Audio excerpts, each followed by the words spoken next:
안녕하십니까. 대한민국 최고의 사회적 가치 트렌드 뉴스 닥터 SB의 나석권입니다. 본격적으로 여름 휴가철을 알리는 8월이 되었습니다. 휴가 계획이 있으신 분들 모두 화창한 날씨에 즐거운 여름을 보내시고 건강에 유의하시길 바랍니다. ESG 업계에서는 어떤 소식이 있을지 첫 번째 소식을 만나보시겠습니다. 안녕하세요. 사회적가치연구원의 김민규입니다. 무더위가 계속되고 있는 가운데 그래도 최근에는 저녁이 되면 바람이 좀 불면서 선선해진 것 같습니다. 낮과 저녁의 온도차가 5에서 8도 정도 차이가 나는데요. 그러다 보니 1, 2도 정도는 큰 차이도 아닌 걸로 느껴집니다. 하지만 지구 평균 온도는 2도만 높아져도 큰일 날 수도 있다는 것 아시나요? 현재 전 세계적으로도 지구 평균 온도 상승을 1.5도 이내로 제한하기 위해 많은 노력을 하고 있는데요. 유엔 산하인 세계기상기구에 따르면 인류 역사상 처음으로 지구 평균 온도가 1.5도 이상 상승할 가능성이 높아지고 있다고 경고했습니다. 실제로 작년에는 연간 평균 지구 표면 온도가 1.1도 이상 상승한 것으로 확인되었으며 향후 5년 동안 기록적으로 따뜻한 기후가 예상됩니다. 그리고 올해 말에 예상되는 엘니뇨 현상은 기후변화의 영향을 더 강화시킬 것으로 파악되고 있습니다. 특히 북극 지역은 전체적인 지구 평균보다 3배 이상 빨리 온난화될 것으로 예상되며 스칸디나비아, 북유럽 알래스카, 그리고 북부 시베리아 등의 고위도 지역은 평균 이상의 강수량을 경험할 것으로 예상됩니다. 그러나 아마존과 일부 오스트레일리아 지역에서는 평균 이하의 강수량이 예상될 것으로 전해졌습니다. 이번 연구 결과는 파리협정에서 설정한 목표인 1.5도 기준점을 초과할 가능성이 점점 높아진다는 것을 보여줍니다. 현재 많은 국가들이 지구 온도 상승을 막기 위해 노력하고 있지만 이를 막기 위해서는 우리 모두가 책임의식을 갖고 더 적극적인 행동 변화가 필요합니다. 사람도 체온이 1도만 올라도 위험 수준이고 2도가 오르면 응급치료를 해야 하는 수준입니다. 현재 지구도 위험 수준에 올라와 있는 것 같습니다. 우리 모두가 책임의식을 갖고 행동 변화를 해야만 더 이상의 지구온도 상승을 예방할 수 있을 것 같습니다. 그러면 다음 소식을 만나보시겠습니다. 안녕하세요. 사회적가치연구원의 정지인입니다. 최근 물가 상승이 계속 이어지며 많은 분들이 소비를 줄이기 위해 많은 노력을 하고 있는 것 같습니다. 저도 점심 식사를 하러 가서 메뉴판을 보면 언제 음식 가격이 이렇게 올랐나 하는 생각이 많이 드는 것 같습니다. 이런 인플레이션 현상이 기후변화에도 큰 영향을 미치고 있다는 거 알고 계셨나요?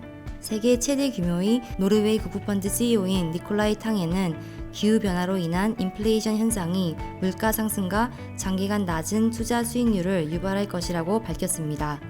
올리브 오일, 감자, 커피 등의 가격 상승은 기후변화의 영향이며 앞으로 수년간 인플레이션 현상이 지속될 것이라고 강조했습니다.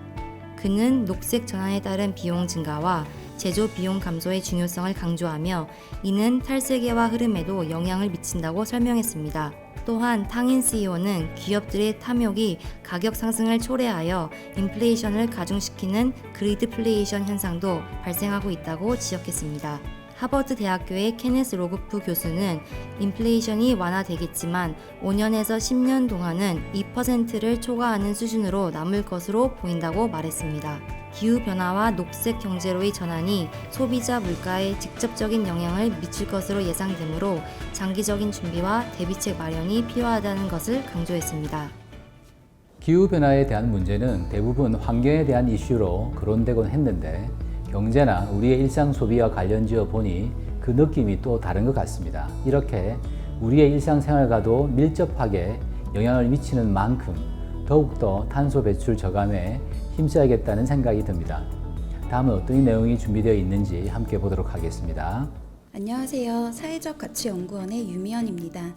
기후변화와 같은 복잡한 문제들은 주로 초국가적 계획이나 국가 단위의 정책 위주로 진행되는 경우가 많습니다. 저희 영상에서도 자주 언급되는 유엔 기후변화 협약인 COP가 대표적인 경우죠. 하지만 이렇게 진행되는 방법들은 비용도 많이 들고 합의하는 것도 쉽지 않습니다. 모든 나라가 만족할 수 있는 방법을 도출하는 것은 매우 힘든 일이죠. 그렇게 생각한다면 사회 혁신이라는 것은 불가능에 가까워 보입니다. 이러한 상황에서도 최근 도시 단위의 접근 방식이 혁신 생태계를 만드는 대안으로 주목받고 있습니다. 예를 들어 사회적 기업들이 운영하는 카쉐어링 프로그램은 도시 교통의 패러다임을 변화시키는 데 성공하였습니다. 또 또한 2003년 시카고에 설립된 그린 기술센터는 US GBC에 의해 리드 플래티넘 인증을 받은 세계 최초의 시립 건물이 된 사례도 있습니다.